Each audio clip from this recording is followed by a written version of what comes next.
C'est ça. Moi, franchement, d'un point de vue financier, ça a été difficile et j'ai eu 2 chances, en fait, dans cette histoire. C'est d'avoir des droits Pôle emploi qui étaient encore ouverts, OK. il y a des années. Donc franchement, c'est ça et j'avais quand même pas mal d'argent de côté OK. et des placements et tout. Mmh. Mais sinon, sans ça, C'est dur. beh, je sais pas comment j'aurais fait. Ah. Littéralement, si j'avais pas été prévoyante pendant toutes ces années, Mmh. je sais pas comment j'aurais fait.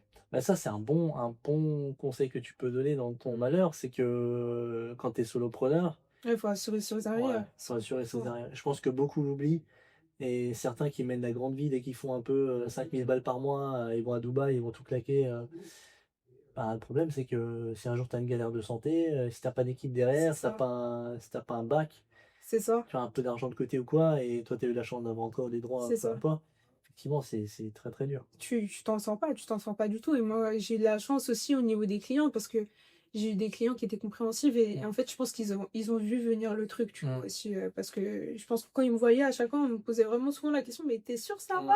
Moi, Et je j'étais me là: «Beh, souviens oui, ça je me va!» souviens, Tu je vois? te demandais aussi de temps en temps. Après nous, on avait arrêté de collaborer, Ouais, avant, mais tu disais déjà, «Non, je peux plus prendre de job, ouais, c'est ça j'arrive plus». et tu vois, il y avait une Ouais, différence entre ce que je ouais disais et on faisait des et visios et on voyait que tu étais pas trop bien, on beh, c'est s'inquiétait ça.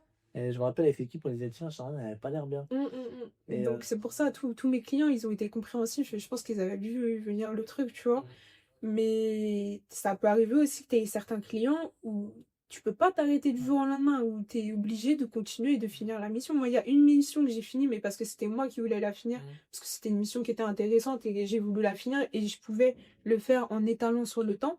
Et la plupart des quasiment tous, en fait, mes clients, j'ai dû arrêter du jour au lendemain et c'est des choses que tu peux pas forcément faire quand tu es tout seul. ouais, clairement. Et donc tu te retrouves, à devoir planter tes clients, ce qui est pas super professionnel quand même parce que tu dis ton image et cetera. Moi, je te dis, j'ai eu vraiment de la chance d'avoir des personnes avec lesquelles je travaillais et qu'elles ont été compréhensifs et Mmh, surtout que c'est des personnes que je connais et ouais, cetera et la relation, elle mmh, était très bien entre nous tous.